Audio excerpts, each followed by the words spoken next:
معزز سامعین گرامی قدر، آپ کے علم میں یہ بات پہلے سے موجود ہے کہ 23 محرم الحرام 22 اگست بروز پیر کو ہم نے بیگم کوٹ چوک کے اندر احتجاج کا اعلان کیا ہوا ہے۔ میرا تعلق جس جماعت سے ہے یا ہمارا تعلق جس جماعت سے ہے، اس کا جو امیر ہے اس کی عمر تقریباً 85 برس ہو گئی ہے۔ پاکستان بنے ہوئے 75 سال اور اس کی عمر 85 برس ہے۔ وہ 85 برس کا بوڑھا ساجد میر 85 برس اس وطن میں گزار گیا ہے، آج تک اس کے خلاف کوئی مقدمہ نہیں ہے۔ اس جماعت کا جو چیف آرگنائزر ہے حافظ ابتسام الہی ظہیر، 50 برس سے زیادہ اس کی عمر ہے، ایک بھی لا قانونیت کا مقدمہ اس پہ موجود نہیں۔ میں ایک ادنا خادم ہوں جماعت کا، 43 برس کا میں ہو گیا ہوں، میرے اوپر ان 43 برسوں میں ایک بھی قانون کی خلاف ورزی کا مقدمہ نہیں ہے۔ ہمارا تعلق اس جماعت سے ہے کہ جس کے امیر سے لے کے کارکنوں تک کسی کے خلاف لا قانونیت کا کوئی مقدمہ درج نہیں ہے۔ ہم جیسے قانون پسند لوگوں کو آپ احتجاج کے اوپر مجبور کر رہے ہیں، کس لیے کہ ایک بندہ پاکستان کے اندر بیٹھ کے قانون کی دھجیاں اڑا رہا ہے۔ پاکستان کے آئین اور دستور میں لکھا ہے صحابہ کے خلاف زبان بندی ہوگی، صحابہ کے خلاف گستاخی نہیں ہوگی۔ وہ کہتا ہے نہیں، میں زبان چلاؤں گا۔ قانون کہتا ہے زبان نہیں چلے گی، وہ کہتا ہے میں زبان چلاؤں گا۔ قانون کہتا ہے سیدنا معاویہ کے خلاف بک بک کرنے والے کی زبان بندی ہوگی، وہ کہتا ہے میری زبان سے نہیں بچ سکیں گے۔ اس قانون شکن کو آپ اس کی زبان بندی کے آرڈر تو جاری نہیں کر رہے، اس کے خلاف تو مقدمہ نہیں کر رہے، لیکن جب ہم احتجاج اور دھرنے کی کال دیتے ہیں، آپ لوگوں کے ذریعے پیغام دیتے ہیں یہ جی انتشار ہے، یہ جی فرقہ واریت ہے۔ کیا قانون کو حرکت میں لانا اور قانون سے یہ مطالبہ کرنا کہ اس لا قانون اور قانون شکن بندے کو پکڑا جائے، یہ خلاف قانون بات ہے؟ جو خلاف ورزی قانون کی کر رہا ہے اس کے آپ اس کو ریلیف دے رہے ہیں، اور جو لوگ چاہتے ہیں کہ قانون حرکت میں آئے ان کو آپ کہتے ہیں یہ جی آپ کی مہربانی ہے، نہ کریں جی فرقہ واریت ہے، جی انتشار ہے۔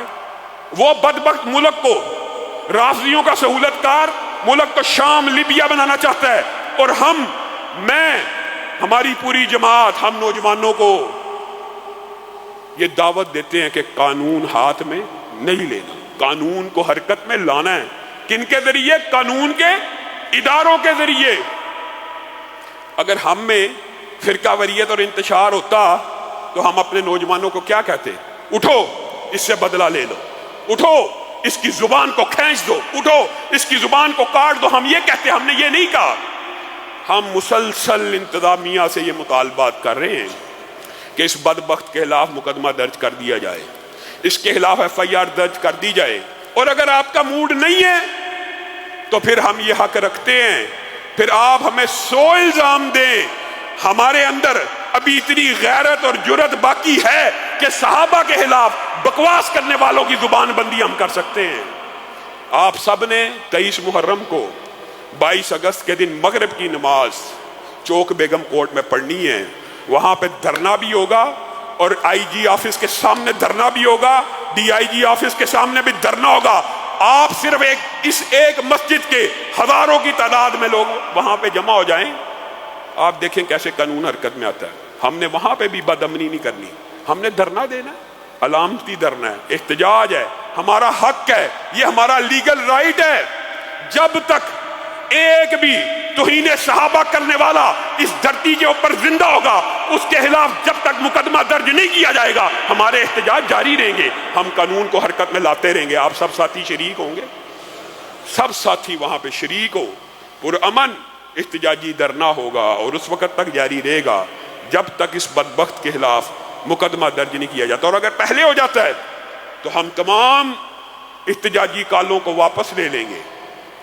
اور میں انتظامیہ کو تنبیہ کرنا چاہتا ہوں، ہم امن پسند ہیں، آپ ہماری ہسٹری سے واقف ہے، قانون پسند ہیں، آئین پسند ہیں، ہمیشہ قانون کے ذریعے مجرموں کی گرفتاری کی بات کی ہے، بلٹ کے ذریعے کبھی بھی تبدیلی نہیں چاہتے، جب بھی چاہتے ہیں بیلٹ کے ذریعے تبدیلی چاہتے ہیں۔ اس تحریک کے اندر، دفاع اسلام و پاکستان کی جد و جہد کے اندر آپ سب ساتھی ہمارے رفقا بن جائیے تاکہ ایک مضبوط پریشر گروپ بن سکے.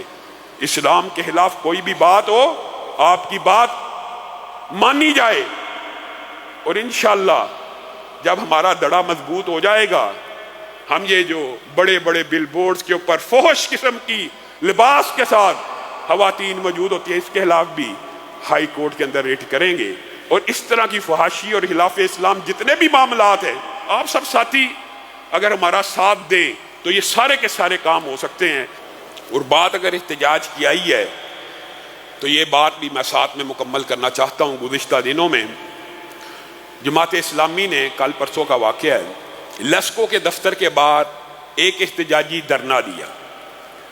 اس احتجاجی دھرنے کے دوران لیسکو کے ملازمین نے ان کے اوپر تیزاب پھینکا. معزز سامعین گرامی قدر، مجھے ایک بات بتلائیے، یہ جو علامتی احتجاج اور علامتی دھرنے ہوتے ہیں کیا یہ کسی ادارے کے خلاف ہوتے ہیں کہ پالیسی سازوں کے خلاف ہوتے ہیں، پالیسی میکرز کے خلاف؟ لیسکو ایک ایسا ادارہ ہے جہاں سے بل نکلتا ہے جس کے اوپر ظالمانہ ٹیکس موجود ہیں.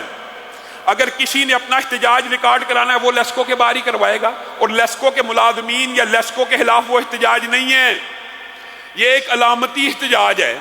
اصل احتجاج کس کے خلاف ہے؟ جس نے ٹیکس لگائے، جس نے پالیسی بنائی، جس نے یونٹ مہنگے کیے.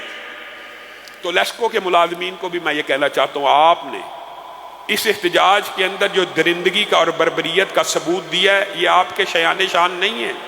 اور پولیس اس پورے احتجاج میں خاموش تماشائی. مثال دے رہا ہوں، اگر کسی کا احتجاج ڈسپرس کرنا ہے، اس کو ختم کرنا ہے، اس کو منتشر کرنا ہے تو یہ کس کا کام ہے؟ پولیس کا، انتظامیہ کا. پولیس اور انتظامیہ تو اس کو منتشر نہیں کر رہی، ان کو پتہ ہے کہ علامتی احتجاج ہے اور پاکستان کے آئین اور قانون کے اندر احتجاج کی پروین اور سہولت موجود ہے کہ جب کوئی بات نہیں مانی جا رہی آپ احتجاج کر سکتے ہیں، آپ کا رائٹ ہے. اندر سے انہوں نے تیزاب والا کیمیکل والا پانی پھینکا جس سے جماعت اسلامی کے بہت سے رہنما زخمی بھی ہوئے.